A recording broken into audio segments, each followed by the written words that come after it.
Hello, welcome to today's episode of our Jack Health series, Points of View, with Jamey Hardesty, Jack Health's SVP Scientific and Healthcare Strategist, and Sebastian Klein, SVP Group Strategy Director out of our East region. I'm sure we've all heard what's all over the media recently, talks of a direct-to-consumer prescription drug ad ban that could potentially leave billions of dollars of marketing spend on the table. Today we'll dive deeper into this and discuss some what-if scenarios. Let's jump in. So put your brand marketer hat on. Say DTC for prescription drugs are banned in 2025. Where are you now spending your budget? Jamey, you can take this one first. Sure, thanks Cam. Great to have you, Seb. I think it's worth saying up front first, when you think about DTC spend, it's around 15 to 20% of a marketer's budget spend, give or take. If that's gone suddenly, brands have to figure out how we're going to connect in more meaningful ways, authentic ways. And so this is where, experiential marketing campaigns, content-driven engagement, advocacy partnerships can play a huge role for your brand. But I also think it's worth saying that, this isn't the first time that DTC's been in the crosshairs. If you remember back a few years, the Trump administration tried to force drug prices to be disclosed in ads, and that didn't get blocked, but that shows how quickly things can tip. So I think the real risk isn't in the ban, it's in an over-reliance on a strategy that could disappear overnight. Awesome, thank you, Jamey. Seb, you're up. Yes, thank you. Well, I think the focus will shift towards creating marketing that doesn't feel like traditional marketing. First, I would say influencing the influencer becomes a huge priority. We know that people don't trust ads, they trust people. So really leaning into how decisions are truly made, working with authentic thought leaders, doctors, influencers will be helpful in that case. And then secondly, I think it's also about creating experiences that make people feel something. Without product advertising to fall back on, brands will have to compete on an emotional connection level. Because at the end of the day, it's not about how many impressions you can buy, it's really about how much trust you can earn. A bit of a follow-up question. Does this change the role of your corporate brand? How?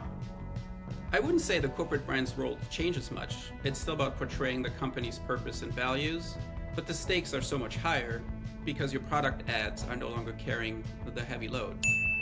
But honestly, most pharma companies don't have a corporate brand problem. They have a connection problem, right?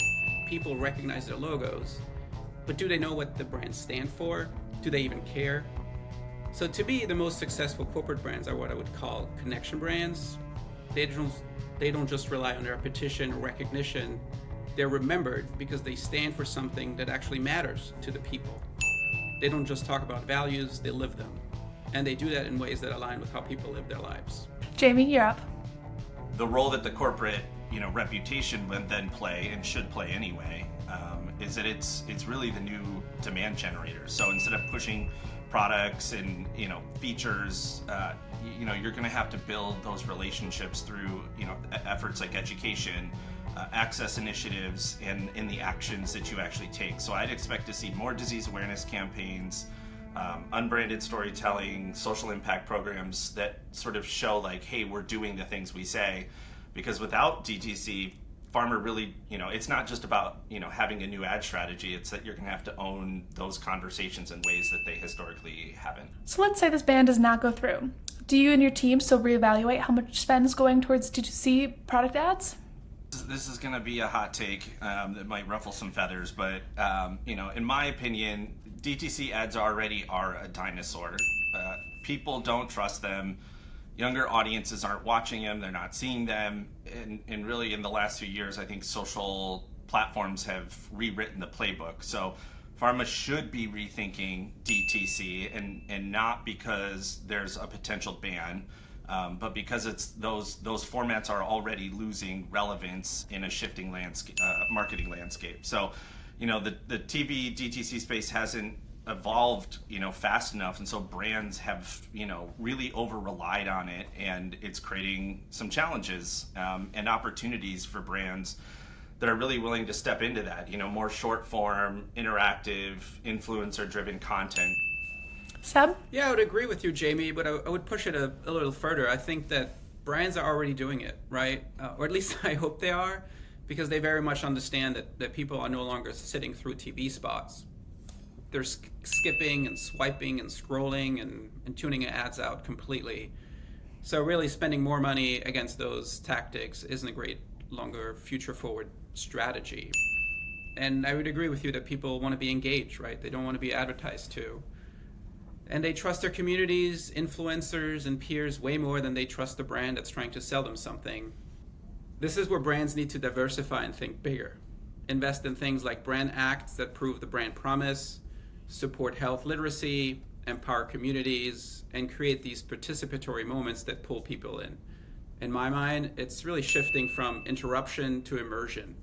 It's not about forcing people to watch, it's about creating something they want to be part of and engage with. It was neck and neck today. Jamey, you are not the winner. Seb, your soapbox starts now. All right, thank you. Well, let's talk about DeepSeek's R1, right? I'm sure you all heard the buzz. It's totally disrupting the AI game and how quickly it was developed and how cheap it is, and it will certainly be enticing to a lot of folks. But to me, the larger and more uncomfortable question is if all that progress and speed and affordability and access, should that all come to the cost of safety and ethics? I mean, R1 can solve these crazy, complex problems, but the people who've created it can control what it's allowed to solve. So are we actually advancing knowledge, or are we just finding new ways to control it? Which, to be honest, is kind of scary. Great soapbox, Seb. That is all for today. Thank you guys for watching Points of View with Jack Health. We'll see you next time.